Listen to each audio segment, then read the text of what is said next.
ಸುಂದರ್ಬನ್ಸ್ ಎಂದು ಈ ಕೆಳಗಿನವುಗಳಲ್ಲಿ ಯಾವುದನ್ನು ಕರೆಯುತ್ತಾರೆ?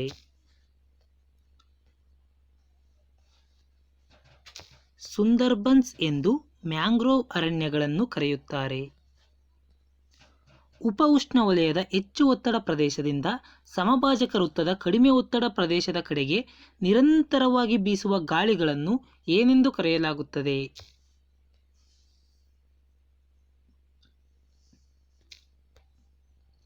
ವ್ಯಾಪಾರಿ ಮಾರುತಗಳು ಎಂದು ಕರೆಯಲಾಗುತ್ತದೆ.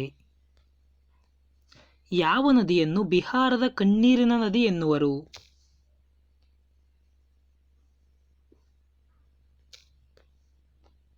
ಕೋಸಿ ನದಿಯನ್ನು. ಹತ್ತಿ ಬೆಳೆಗೆ ಹೆಚ್ಚು ಉಪಯುಕ್ತವಾದ ಮಣ್ಣು ಯಾವುದು?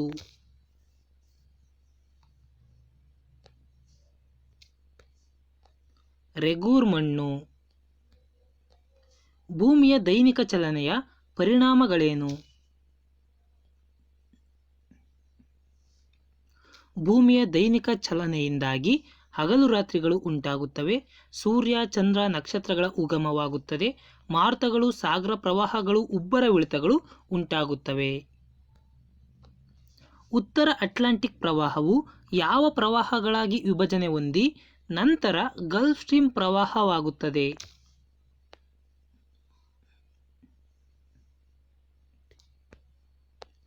ಕೆರೇಬಿಯನ್ ಮತ್ತು ಬಹಾಮಾ ಪ್ರವಾಹಗಳಾಗಿ ವಿಭಜನೆ ಹೊಂದಿ ನಂತರ ಗಲ್ಫ್ ಸ್ಟ್ರೀಮ್ ಪ್ರವಾಹವಾಗುತ್ತದೆ. ಆಲ್ಫ್ರೆಡ್ ಮಾಸ್ಟಲ್ ರವರ ಪ್ರಕಾರ ಅರ್ಥಶಾಸ್ತ್ರ ಎಂದರೆ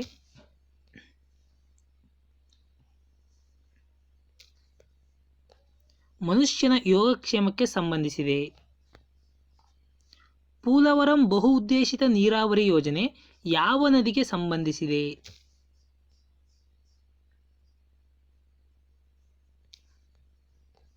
ಗೋದಾವರಿ ನದಿಗೆ ಸಂಬಂಧಿಸಿದೆ.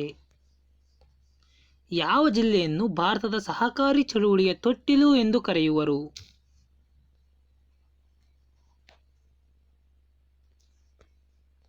ಧಾರವಾಡ ಜಿಲ್ಲೆಯನ್ನು. ಈ ಕೆಳಗಿನ ಯಾವುದು ಸರಿಯಾಗಿ ಹೊಂದಾಣಿಕೆಯಾಗಿಲ್ಲ?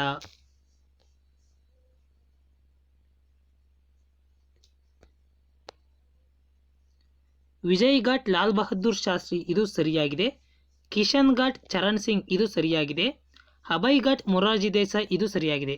ಹಾಗಾದರೆ ಶಾಂತಿವನ ರವೀಂದ್ರನಾಥ್ ಠಾಗೂರ್ ಇದು ತಪ್ಪಾಗಿದೆ. ಹಾಗಾದರೆ ಶಾಂತಿವನ ಯಾರದ್ದು ಎಂದು ಕಮೆಂಟ್ ಬಾಕ್ಸ್ನಲ್ಲಿ ತಿಳಿಸಿ. ಎಲಿಫೆಂಟಾ ಗುಹೆಗಳನ್ನು ಎಲ್ಲಿ ಕಾಣುತ್ತೇವೆ?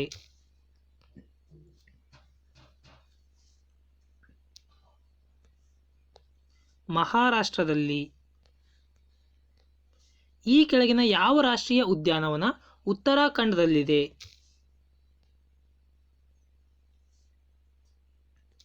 ಉತ್ತರಾಖಂಡದಲ್ಲಿ ಕಾರ್ಬೆಟ್ ರಾಷ್ಟ್ರೀಯ ಉದ್ಯಾನವನ ಕಂಡುಬರುತ್ತದೆ. ಕರ್ನಾಟಕ ರಾಜ್ಯದ ಪ್ರಮುಖ ಜಾನಪದ ಕಲೆ ಯಾವುದು?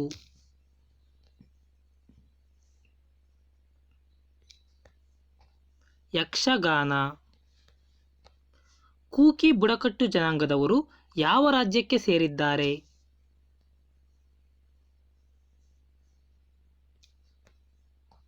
ಮಣಿಪುರಕ್ಕೆ ಸೇರಿದ್ದಾರೆ. ರಾಷ್ಟ್ರೀಯ ಕ್ಷೀರ ಸಂಶೋಧನಾ ಸಂಸ್ಥೆ ಇರುವುದು ಎಲ್ಲಿ?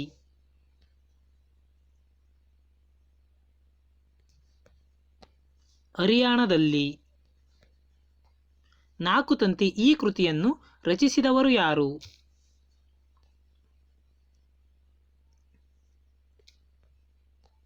ದ.ರಾ ಬೇಂದ್ರೆಯವರು. ಇಸ್ರೋದ ಮೊದಲ ಸ್ಥಾಪಕ ಅಧ್ಯಕ್ಷರು ಯಾರು?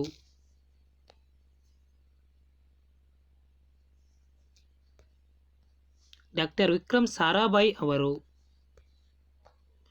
ಆರ್.ಕೆ. ಲಕ್ಷ್ಮಣ್ ಒಬ್ಬ ಹೆಸರಾಂತ ಡ್ಯಾಶ್.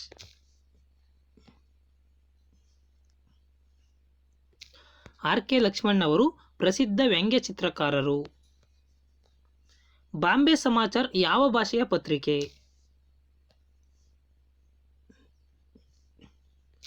ಬಾಂಬೆ ಸಮಾಚಾರ್ ಗುಜರಾತಿ ಭಾಷೆಯ ಪತ್ರಿಕೆ. ಶಾಹಿದ್ ಇ ಅಜ್ಜಾಮ್ ಎಂದು ಯಾರನ್ನು ಕರೆಯುತ್ತಿದ್ದರು?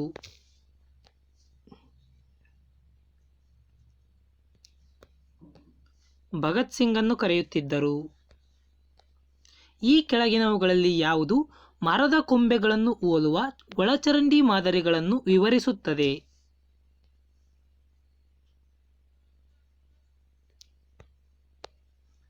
ಟ್ರೆಲ್ಲಿಸ್.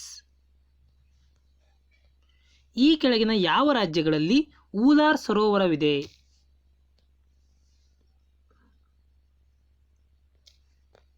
ಊಲಾರ್ ಸರೋವರ ಜಮ್ಮು ಮತ್ತು ಕಾಶ್ಮೀರದಲ್ಲಿ ಕಂಡುಬರುತ್ತದೆ. ನರ್ಮದಾ ನದಿ ಹುಟ್ಟುವುದು ಎಲ್ಲಿ?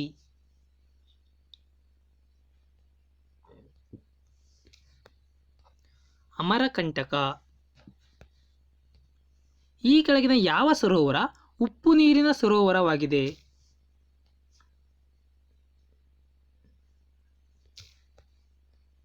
ಸಾಂಬಾರ್ ಸರೋವರ. ಈ ಕೆಳಗಿನವುಗಳಲ್ಲಿ ಯಾವುದು ಪೆನಿನ್ಸುಲಾರ್ ಭಾರತದ ಉದ್ದದ ನದಿಯಾಗಿದೆ?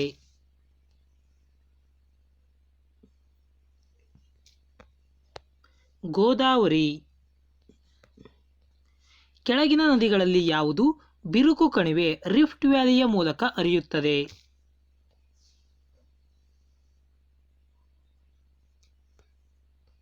ಎ ಮತ್ತು ಬಿ ಎರಡು.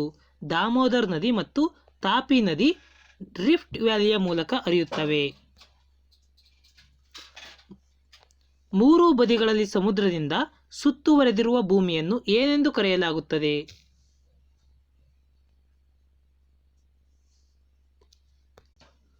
ಮಯನ್ಮಾರ್ನೊಂದಿಗೆ ತನ್ನ ಗಡಿಯನ್ನು ಹೊಂದಿರುವ ಭಾರತದ ಪೂರ್ವ ಭಾಗದಲ್ಲಿರುವ ಪರ್ವತ ಶ್ರೇಣಿಗಳನ್ನು ಒಟ್ಟಾಗಿ ಏನೆಂದು ಕರೆಯಲಾಗುತ್ತದೆ?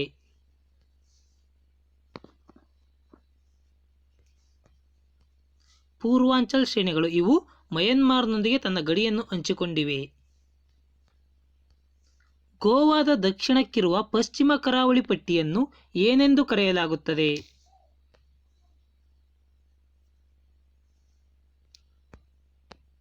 ಕನ್ನಡ್ ಎಂದು ಕರೆಯಲಾಗುತ್ತದೆ. ಪೂರ್ವಘಟ್ಟದ ಅತಿ ಎತ್ತರವಾದ ಶಿಖರ ಯಾವುದು?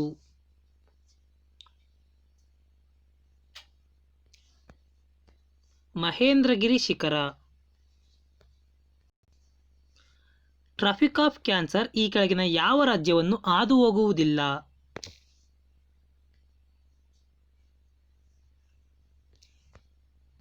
ಒಡಿಶಾವನ್ನು ಹಾದು ಹೋಗುವುದಿಲ್ಲ. ರಾಜಸ್ಥಾನ, ಛತ್ತೀಸ್ಗಢ, ತ್ರಿಪುರ ಈ ಮೂರು ರಾಜ್ಯಗಳನ್ನು ಟ್ರಾಪಿಕ್ ಆಫ್ ಕ್ಯಾನ್ಸರ್ ಹಾದು ಹೋಗುತ್ತದೆ.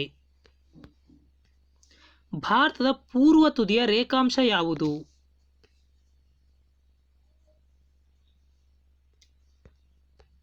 68 ಡಿಗ್ರಿ 7 ಮಿನಿಟ್.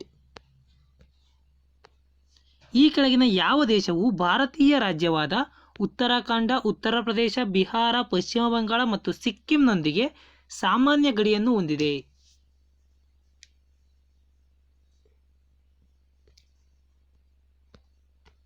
ನೇಪಾಳ. ನೀವು ಬೇಸಿಗೆ ರಜೆಗಾಗಿ ಸೂಕ್ತವಾಗಿರುವ ಕವರಟ್ಟಿಯನ್ನು ಭೇಟಿ ನೀಡಲು ಆರಿಸಿದರೆ ಈ ಕೆಳಗಿನ ಯಾವ ಕೇಂದ್ರಾಡಳಿತ ಪ್ರದೇಶಕ್ಕೆ ಭೇಟಿ ನೀಡಬೇಕಾಗುತ್ತದೆ? ಸಿಂಪಲ್ ಆಗಿ ಕವರಟ್ಟಿ ಯಾವ ಕೇಂದ್ರಾಡಳಿತ ಪ್ರದೇಶದಲ್ಲಿ ಕಂಡುಬರುತ್ತದೆ?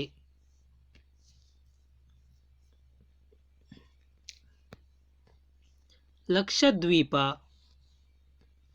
ಈ ಕೆಳಗಿನವುಗಳಲ್ಲಿ ಯಾವುದು ಭಾರತದೊಂದಿಗೆ ಭೂಗಡಿಯನ್ನು ಹಂಚಿಕೊಂಡಿಲ್ಲ?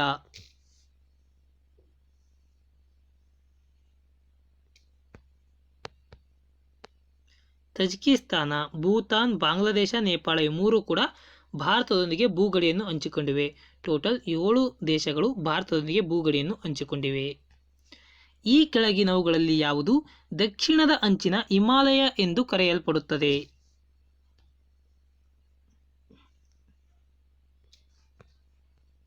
ಸಿವಾಲಿಕ್ಸ್. ಸಹ್ಯಾದ್ರಿಯ ಇನ್ನೊಂದು ಹೆಸರು ಯಾವುದು?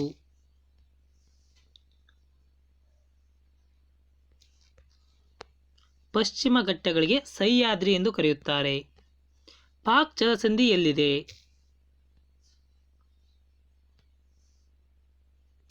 ಪಾಕ್ ಜಲಸಂಧಿ ಭಾರತ ಮತ್ತು ಶ್ರೀಲಂಕಾ ಮಧ್ಯೆ ಇದೆ. ಅರೇಬಿಯನ್ ಸಮುದ್ರದಲ್ಲಿನ ಭಾರತೀಯ ದ್ವೀಪಗಳ ಜನಪ್ರಿಯ ಹೆಸರು ಈ ಕೆಳಗಿನವುಗಳಲ್ಲಿ ಯಾವುದು?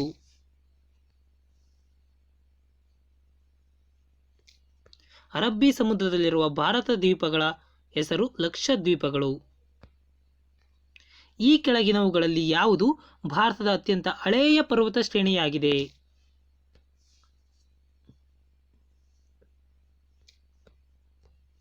ಅರಾವಳಿ ಪರ್ವತಗಳು. ಈ ಕೆಳಗಿನವುಗಳಲ್ಲಿ ಯಾವುದು ಭೂಮಿಯ ವೈಜ್ಞಾನಿಕ ರಚನೆಯ ಯುಗವಲ್ಲ?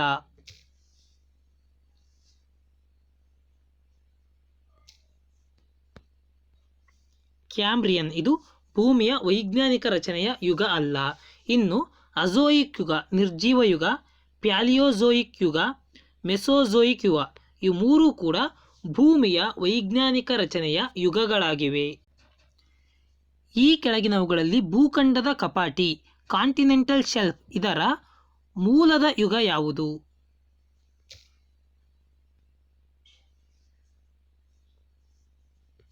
ಕಾಂಟಿನೆಂಟಲ್ ಶೆಲ್ಫ್ನ ಮೂಲದ ಯುಗ ಪ್ಯಾಲಿಯೋಜೋಯಿಕ್ ಯುಗ. ಹೆಚ್ಚಿನ ತಾಪ ಮತ್ತು ಒಣ ಅವಧಿಯಲ್ಲಿ ಮರುಭೂಮಿ ಪ್ರಾಣಿಗಳು ಅಳವಡಿಸಿಕೊಂಡ ನಿಷ್ಕ್ರಿಯತೆಯ ಸ್ಥಿತಿಗೆ ಈ ಕೆಳಗಿನವುಗಳಲ್ಲಿ ಯಾವುದು ಸಂಬಂಧಿಸಿದೆ?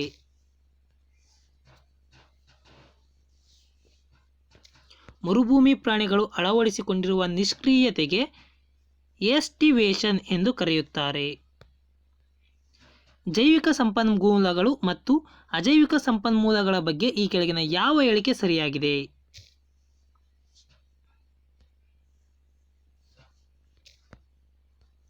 ಎಲ್ಲ ಅಜೈವಿಕ ಸಂಪನ್ಮೂಲಗಳು ನವೀಕರಿಸಲಾಗದವು, ಅಂದರೆ ಪುನರ್ಬಳಕೆ ಮಾಡಲು ಸಾಧ್ಯವಿಲ್ಲ.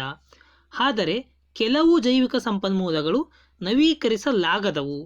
ಕೆಲವು ಜೈವಿಕ ಸಂಪನ್ಮೂಲಗಳು ಸಹ ನವೀಕರಿಸಲು ಸಾಧ್ಯವಿಲ್ಲ. ಅಳಿವಿನಂಚಿನಲ್ಲಿರುವ ರಿಡ್ಲೆ ಆಮೆಗಳಿಗೆ ಈ ಕೆಳಗಿನ ಯಾವ ಪ್ರದೇಶ ಪ್ರಸಿದ್ಧವಾಗಿದೆ?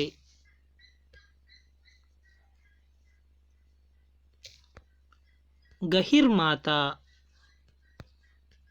ಈ ಕೆಳಗಿನವುಗಳಲ್ಲಿ ಯಾವುದು ಭಾರತದಲ್ಲಿ ರ್ಯಾಲಿ ಫಾರ್ ವ್ಯಾಲಿ ಕಾರ್ಯಕ್ರಮದ ಮುಖ್ಯಾಂಶಗಳಾಗಿವೆ?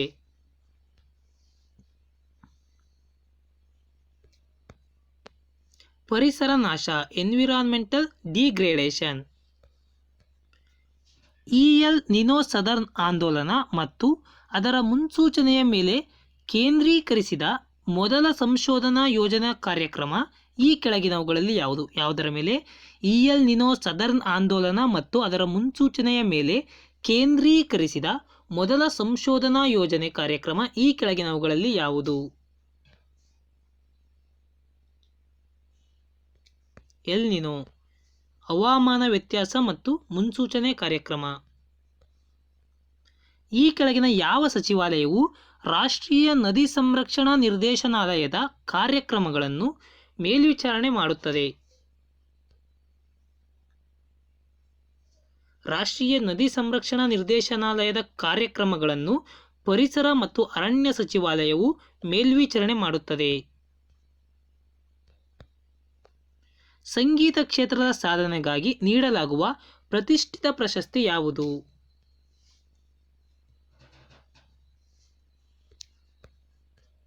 ಗ್ರ್ಯಾಮಿ ಪ್ರಶಸ್ತಿ. ಈ ಕೆಳಗಿನ ಯಾವ ಆಮ್ಲ ಸಂದುಗಳಲ್ಲಿ ಶೇಖರಣೆಗೊಳ್ಳುವುದರಿಂದ ಸಂಧಿವಾತ ಅಥವಾ ಗೌಟ್ ಕಾಯಿಲೆ ಬರುತ್ತದೆ?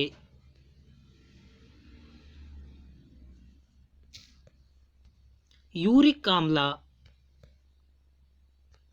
ಆಗ್ನೇಯ ಏಷ್ಯಾ ರಾಷ್ಟ್ರಗಳ ಒಕ್ಕೂಟ ಏಷ್ಯನ್ ರಾಷ್ಟ್ರಗಳ ಒಕ್ಕೂಟದ ಕೇಂದ್ರ ಕಚೇರಿ ಇರುವ ಸ್ಥಳ ಯಾವುದು?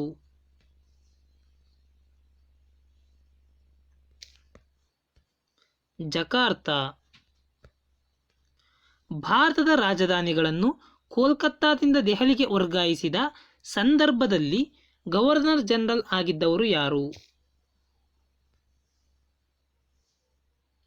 ಭಾರತದ ರಾಜಧಾನಿಯನ್ನು ಕೋಲ್ಕತ್ತಾದಿಂದ ದೆಹಲಿಗೆ ವರ್ಗಾಯಿಸಿದ ಸಂದರ್ಭದಲ್ಲಿ ಲಾರ್ಡ್ ಆರ್ಡಿಂಜ್ ಅವರು ಗವರ್ನರ್ ಜನರಲ್ ಆಗಿದ್ದರು.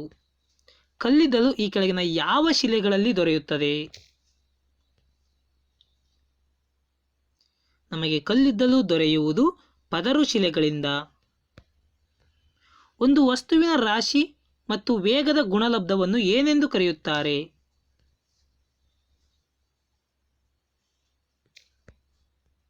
ಸಂವೇಗ. ವ್ಯಕ್ತಿಯೊಬ್ಬನು ಈಜುತ್ತಿರುವಾಗ ನೀರನ್ನು ಹಿಂದಕ್ಕೆ ತಳ್ಳುತ್ತಾನೆ. ಅದೇ ಸಮಯದಲ್ಲಿ ನೀರು ಸಮ ಪ್ರತಿಕ್ರಿಯೆಯನ್ನು ವಿರುದ್ಧ ದಿಕ್ಕಿನಲ್ಲಿ ಪ್ರಯೋಗಿಸುವುದರಿಂದ ವ್ಯಕ್ತಿಯು ಮುಂದೆ ಸಾಗುತ್ತಾನೆ.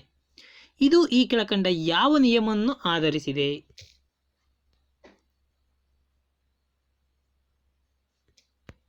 ಈಜುವುದು ನ್ಯೂಟನ್ನ 3ನೇ ನಿಯಮಕ್ಕೆ ಸಂಬಂಧಿಸಿದೆ. ರೇಡಿಯೋ ಪ್ರೇಷಕದ ಭಾಗಗಳಲ್ಲಿ ಪ್ರಮುಖವಾದ ಟ್ರಾನ್ಸ್ಡ್ಯೂಸರ್ ಇದರ ಕಾರ್ಯವೇನು?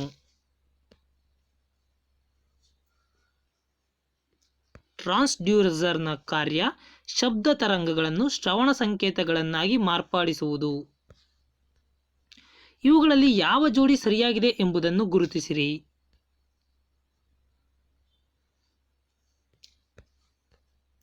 ಮೇಲಿನ ಎಲ್ಲವೂ ಸರಿಯಾಗಿವೆ. ಬಲದ SI ಏಕಮಾನ ನ್ಯೂಟನ್, ಸಾಮರ್ಥ್ಯದ SI ಏಕಮಾನ ವ್ಯಾಟ್, ಆವೃತ್ತಿಯ SI ಏಕಮಾನ ಹರ್ಟ್ಸ್. ವಿದ್ಯುತ್ ಒಲೆ, ವಿದ್ಯುತ್ ಇಸ್ತ್ರಿಪೆಟ್ಟಿಗೆ ಮುಂತಾದ ಉಪಕರಣಗಳಲ್ಲಿ ಬಳಸಲಾದ ವಿದ್ಯುತ್ ತಂತಿಯ ಸುರುಳಿಯು ಸಾಮಾನ್ಯವಾಗಿ ಡ್ಯಾಶ್ ಹೊಂದಿರುತ್ತದೆ. ವಿದ್ಯುತ್ ತಂತಿಯ ಸುರುಳಿಯು ಹೆಚ್ಚು ಪ್ರತಿರೋಧವನ್ನು ಹೊಂದಿರುತ್ತದೆ.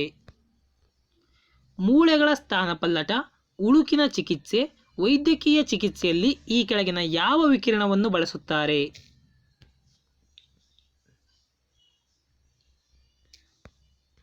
ಅವಗೆಂಪು ವಿಕಿರಣವನ್ನು ಬಳಸುತ್ತಾರೆ. ಇವುಗಳಲ್ಲಿ ಯಾವುದು ಪ್ರಚನ್ನ ಶಕ್ತಿಗೆ ಅಂದರೆ ಪೊಟೆನ್ಷಿಯಲ್ ಎನರ್ಜಿಗೆ ಉದಾಹರಣೆಯಾಗಿದೆ?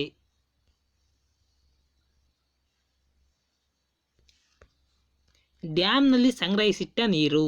ಡ್ಯಾಮ್ನಲ್ಲಿ ಸಂಗ್ರಹಿಸಿಟ್ಟ ನೀರು ಪ್ರಚನ್ನ ಶಕ್ತಿಯ ಉದಾಹರಣೆ.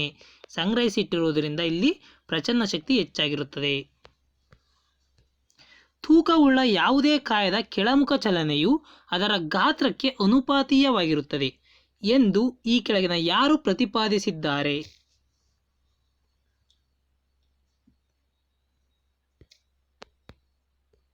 ಅರಿಸ್ಟಾಟಲ್. ನೀರಿನ ಕುದಿಯುವ ಬಿಂದು 100 ಡಿಗ್ರಿ ಸೆಲ್ಸಿಯಸ್. ಇದನ್ನು ಫ್ಯಾರನ್ಹೀಟ್ಗೆ ಬದಲಾಯಿಸಿ ಬರೆಯಿರಿ.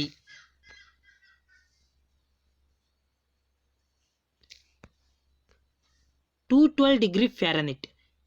ಡಿಗ್ರಿ ಸೆಲ್ಸಿಯನ್ನು ಡಿಗ್ರಿ ಫ್ಯಾರನ್ಹೀಟ್ಗೆ ಬದಲಾಯಿಸಬೇಕಂದ್ರೆ ಇಲ್ಲಿ ಎಷ್ಟು ಡಿಗ್ರಿ ಸೆಲ್ಸಿಯಸ್ ಕೊಟ್ಟಿರೋದೋ ಅಷ್ಟು ಇಲ್ಲಿ ಹಾಕಬೇಕು.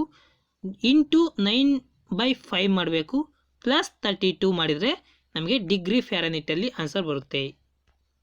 ಮಂಜುಗಡ್ಡೆಯ ಮೇಲೆ ಮರದ ಒಟ್ಟನ್ನು ಹರಡಲು ಪ್ರಮುಖ ಕಾರಣವೇನು? ಮಂಜುಗಡ್ಡೆಯ ಮೇಲೆ ಮರದ ಒಟ್ಟನ್ನು ಹರಡುವುದರಿಂದ ಮರದ ಒಟ್ಟು ಉಷ್ಣ ಅವಾಹಕವಾಗಿರುವುದರಿಂದ ಬೇಗ ಮಂಜುಗಡ್ಡೆ ಕರಗುವುದನ್ನು ತಪ್ಪಿಸುತ್ತದೆ. ಲೋಹಗಳ ಪ್ರಮುಖವಾದ ಗುಣಲಕ್ಷಣವೇನು? ಲೋಹಗಳ ಗುಣಲಕ್ಷಣ ಲೋಹಗಳು ಪತ್ರಶೀಲತ್ವ ಮತ್ತು ತಂತುಶೀಲತ್ವ ಗುಣವನ್ನು ಹೊಂದಿರುತ್ತವೆ. ಬಟ್ಟೆ ತೊಳೆಯುವ ಸಾಬೂನಿನ ತಯಾರಿಕೆಯಲ್ಲಿ ಈ ಕೆಳಗಿನ ಯಾವುದನ್ನು ಬಳಸುತ್ತಾರೆ?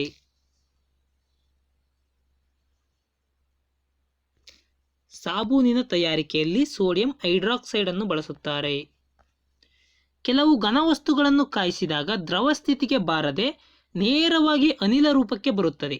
ನಂತರ ತಂಪುಗೊಳಿಸುವುದರಿಂದ ಮತ್ತೆ ಘನಸ್ಥಿತಿಗೆ ಬರುವ ವಸ್ತುವಿಗೆ ಉದಾಹರಣೆ ಯಾವುದು?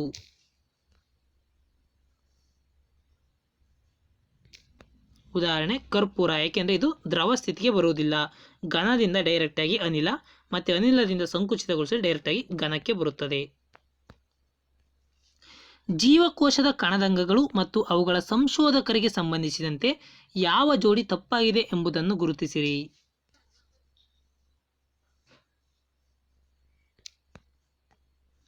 ಕೋಶ ಕೇಂದ್ರವನ್ನು ಕಂಡುಹಿಡಿದವರು ರಾಬರ್ಟ್ ಬ್ರೌನ್. ಮೈಟೋಕಾಂಡ್ರಿಯಾವನ್ನು ಕಂಡುಹಿಡಿದವರು ಕೋಲಿಕರ್. ಲೈಸೋಸೋಮ್ ಅನ್ನು ಕಂಡುಹಿಡಿದವರು ಕ್ರಿಶ್ಚಿಯನ್ ಡುಬೆ. ಈ ಮೂರು ಕೂಡ ಸರಿಯಾಗಿವೆ. ಹಾಗಾದರೆ ಗಾಲ್ಗಿ ಸಂಕೀರ್ಣವನ್ನು ಕಂಡುಹಿಡಿದವರು ಯಾರು ಎಂದು ಕಮೆಂಟ್ ಬಾಕ್ಸ್ನಲ್ಲಿ ತಿಳಿಸಿ. ಶಿಲೀಂಧ್ರಗಳಿಂದ ಉಂಟಾಗುವ ರೋಗಗಳಿಗೆ ಏನೆಂದು ಕರೆಯುತ್ತಾರೆ?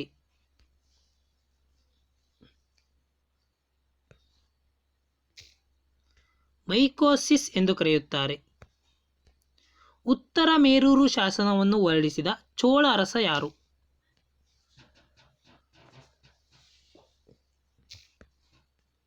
ಒಂದನೇ Parantaka Chola.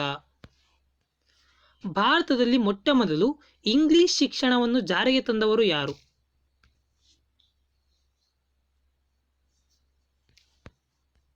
Lord William Bentinck. ಮೂರನೇ ಆಂಗ್ಲೋ ಮೈಸೂರು ಯುದ್ಧದ ಸಂದರ್ಭದಲ್ಲಿ ಭಾರತದ ಗವರ್ನರ್ ಜನರಲ್ ಆಗಿದ್ದವರು ಯಾರು?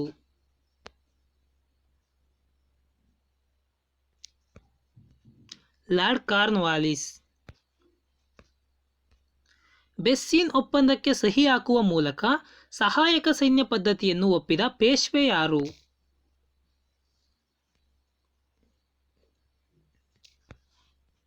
ಒಂದನೇ ಬಾಜಿರಾವ್.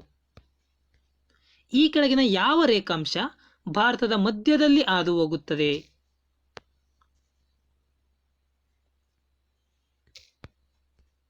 87 ಪೂರ್ವ ರೇಖಾಂಶ. ರೈತವಾರಿ ಪದ್ಧತಿ ಎಂದರೇನು? ರೈತವಾರಿ ಪದ್ಧತಿ ಎಂದರೆ ಭೂಮಿಯನ್ನು ಅಳತೆ ಮಾಡಿ ಭೂಮಿಯ ಫಲವತ್ತತೆ, ನೀರಾವರಿ ಅನುಕೂಲಗಳನ್ನು ಗಮನಿಸಿ ಕಂದಾಯವನ್ನು ನಿಗದಿ ಮಾಡುವುದು. ದೆಹಲಿ ಸುಲ್ತಾನರ ಕಾಲದಲ್ಲಿದ್ದ ಸಹನ್ ಇ ಮಂಡಿ ಎಂಬ ಉನ್ನತಾಧಿಕಾರಿಯನ್ನು ಯಾವುದಕ್ಕಾಗಿ ನೇಮಿಸಲಾಗುತ್ತಿತ್ತು? ಸಹನ್ ಇ ಮಂಡಿ ಮಾರುಕಟ್ಟೆಗಳ ನಿಯಂತ್ರಣಕ್ಕಾಗಿ. ಕಾವೇರಿ ನದಿಗೆ ಅಣೆಕಟ್ಟು ಕಟ್ಟಿಸಿ ಚಿಕ್ಕ ದೇವರಾಜ ನಾಲೆ ಮತ್ತು ದೊಡ್ಡ ದೇವರಾಜ ನಾಲೆ ಎಂಬ ಕಾಲುವೆಗಳನ್ನು ನಿರ್ಮಿಸಿ ನೀರಾವರಿ ಸೌಲಭ್ಯ ಒದಗಿಸಿದವರು ಯಾರು?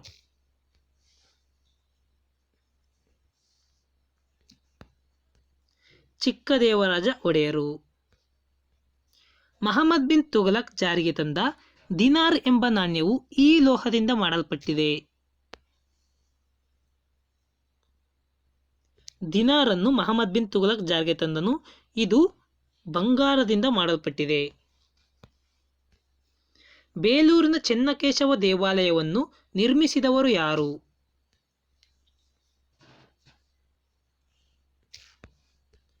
ಹೊಯ್ಸಳರು.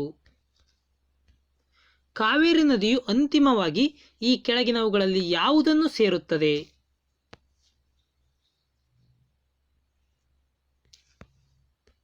ಬಂಗಾಳಕೊಲ್ಲಿಯನ್ನು ಸೇರುತ್ತದೆ. ಈ ಕೆಳಕಂಡ ಯಾವ ಅರಣ್ಯವನ್ನು ಸುಂದರ್ಬನ್ಸ್ ಎಂದು ಕರೆಯುತ್ತಾರೆ?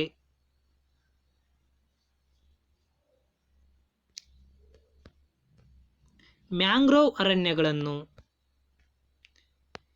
ಯಾವ ನದಿಯನ್ನು ಬಿಹಾರದ ಕಣ್ಣೀರಿನ ನದಿ ಎನ್ನುವರು?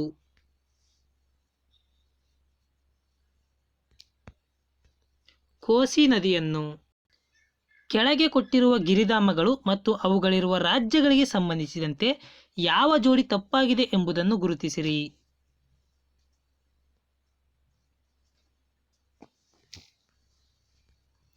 ಜಿಮ್ ಕಾರ್ಬೆಟ್ ಮಣಿಪುರ, ಇದು ತಪ್ಪಾಗಿದೆ. ಶಿಮ್ಲಾ ಗಿರಿಧಾಮ ಕಂಡುಬರುವುದು ಹಿಮಾಚಲ ಪ್ರದೇಶದಲ್ಲಿ. ಪಚಮರಿ ಗಿರಿಧಾಮ ಕಂಡುಬರುವುದು ಮಧ್ಯಪ್ರದೇಶದಲ್ಲಿ. ಕನ್ಹಾ ಗಿರಿಧಾಮ ಕಂಡುಬರುವುದು ಮಧ್ಯಪ್ರದೇಶದಲ್ಲಿ. ಹಾಗಾದರೆ ಜಿಮ್ ಕಾರ್ಬೆಟ್ ಗಿರಿಧಾಮ ಕಂಡುಬರುವುದು ಎಲ್ಲಿ? ಉತ್ತರಾಖಂಡದಲ್ಲಿ. ಭೂಮಿಯ ದೈನಿಕ ಚಲನೆಯ ಪರಿಣಾಮದಿಂದ ಏನಾಗುತ್ತದೆ? ಭೂಮಿಯ ದೈನಂದಿಕ ಚಲನೆಯಿಂದ ಹಗಲು ರಾತ್ರಿಗಳು ಉಂಟಾಗುತ್ತವೆ. ಸೂರ್ಯ, ಚಂದ್ರ, ನಕ್ಷತ್ರಗಳು ಉಗಮವಾಗುತ್ತವೆ. ಮಾರುತಗಳು, ಸಾಗರ ಪ್ರವಾಹಗಳು, ಉಬ್ಬರವಿಳಿತಗಳು ಉಂಟಾಗುತ್ತವೆ. ಕುತುಬ್ ಮಿನಾರನ್ನು ಯಾವ ಸೂಫಿ ಸಂತನ ಹೆಸರಿನಿಂದ ಕರೆಯಲಾಗಿದೆ?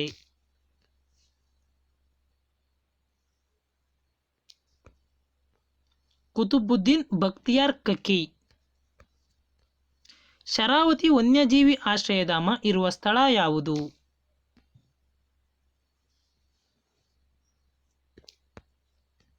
ಶಿವಮೊಗ್ಗ.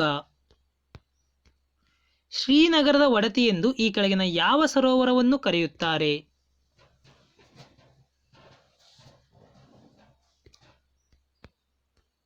ದಾಲ್ ಸರೋವರವನ್ನು. ಭೂಕವಚ ಮತ್ತು ಮ್ಯಾಂಟಲ್ಗಳನ್ನು ಸಂಧಿಸುವ ವಲಯವನ್ನು ಏನೆಂದು ಕರೆಯುತ್ತಾರೆ?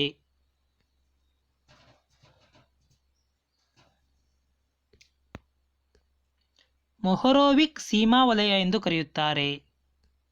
ಸ್ಟ್ರಾಂಬೋಲಿ, ಎಟ್ನಾ, ಮೌನಲೋವಾ ಇವು ಏನು?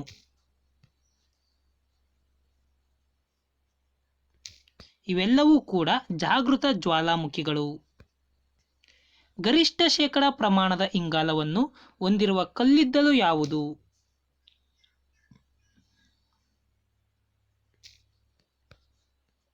ಅಂಥ್ರಾಸೈಟ್. ಉಪರಾಷ್ಟ್ರಪತಿಯನ್ನು ತೆಗೆದುಹಾಕುವ ನಿರ್ಣಯ ಪ್ರಸ್ತಾಪವಾಗುವುದು ಎಲ್ಲಿ?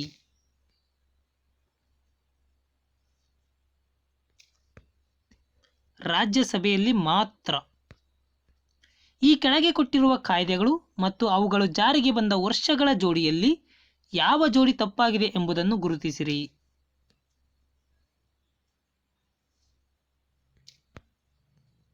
ಕೌಟುಂಬಿಕ ದೌರ್ಜನ್ಯ ಕಾಯ್ದೆ ಇದು ತಪ್ಪಾಗಿದೆ. ಕನಿಷ್ಠ ಕೂಲಿ ಕಾಯ್ದೆ ಜಾರಿಗೆ ಬಂದದ್ದು 1948ರಲ್ಲಿ. ಮಾನವ ಹಕ್ಕುಗಳ ರಕ್ಷಣಾ ಕಾಯ್ದೆ ಜಾರಿಗೆ ಬಂದದ್ದು 1993ರಲ್ಲಿ. ಜೀತ ಪದ್ಧತಿ ನಿರ್ಮೂಲನಾ ಕಾಯ್ದೆ ಜಾರಿಗೆ ಬಂದದ್ದು 1976ರಲ್ಲಿ.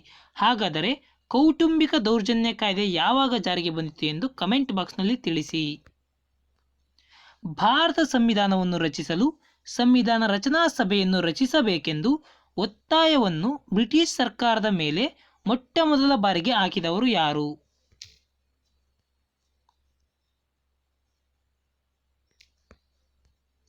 ಎಂ.ಎನ್. ರಾಯ್ ಅವರು. ಇಮ್ಮಡಿ ಪುಲಕೇಶಿಯನ್ನು ಸೋಲಿಸಿದ ಪಲ್ಲವರ ಪ್ರಸಿದ್ಧ ಅರಸ ಯಾರು?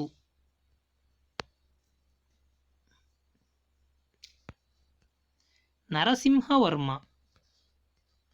ರಂಗರಾಜನ್ ವರದಿ ಈ ಕೆಳಗಿನ ಯಾವ ವಿಷಯದ ಕುರಿತು ರಚನೆಯಾಗಿದೆ?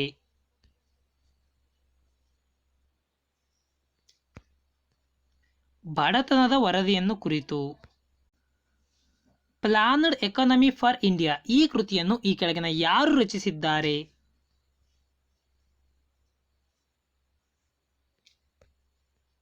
Sir M Visvesvaraya. ಈ ಕೆಳಗಿನವುಗಳಲ್ಲಿ ಯಾವ ಜೋಡಿ ತಪ್ಪಾಗಿದೆ?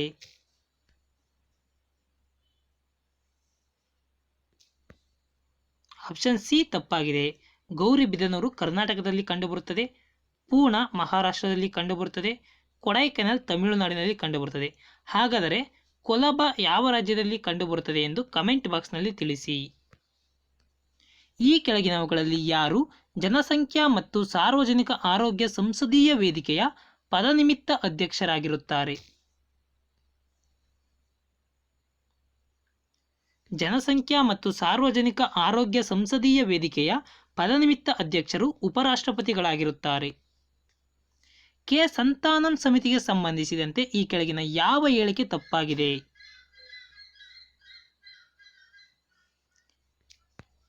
ಆಪ್ಷನ್ ಸಿ ತಪ್ಪಾಗಿದೆ. ಇನ್ನು ಕೆ ಸಂತಾನಂ ಸಮಿತಿಯ ಶಿಫಾರಸುಗಳು ಜನರಿಗೆ ಹೊರೆಯಾಗದ ರೀತಿಯಲ್ಲಿ ತೆರಿಗೆಯನ್ನು ಸಂಗ್ರಹಿಸಬೇಕು ಎಂಬುದು, ರಾಜ್ಯ ಮಟ್ಟದ ಅನುದಾನವನ್ನು ಪಂಚಾಯತ್ ಸಂಸ್ಥೆಗಳಿಗೆ ವರ್ಗಾಯಿಸಬೇಕು ಎಂಬುದು, ಪಂಚಾಯತ್ ರಾಜ್ ಫೈನಾನ್ಸ್ ಕಾರ್ಪೊರೇಷನ್ ಸ್ಥಾಪನೆಗೆ ಶಿಫಾರಸನ್ನು ಮಾಡಿತು ಈ ಕೆ ಸಂತಾನಂ ಸಮಿತಿ. ಭಾರತದ ರಾಷ್ಟ್ರಪತಿಯು ಲೋಕಸಭೆಯನ್ನು ಯಾರ ಸಲಹೆಯ ಮೇರೆಗೆ ವಿಸರ್ಜಿಸಬಹುದು?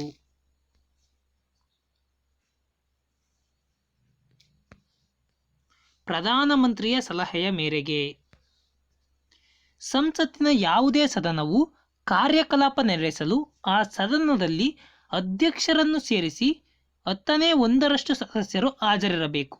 ಹಾಗಾದರೆ ರಾಜ್ಯಸಭೆಯಲ್ಲಿ ಕನಿಷ್ಠ ಎಷ್ಟು ಜನ ಸದಸ್ಯರು ಹಾಜರಿದ್ದರೆ ಕೋರಂ ಇದೆ ಎಂದರ್ಥ. ಅಂದರೆ ರಾಜ್ಯಸಭೆಯಲ್ಲಿ ಕನಿಷ್ಠ ಎಷ್ಟು ಜನರು ಹಾಜರಿದ್ದರೆ 10⁻1 ಜನ ಇದ್ದಾರೆ ಎಂದರ್ಥ.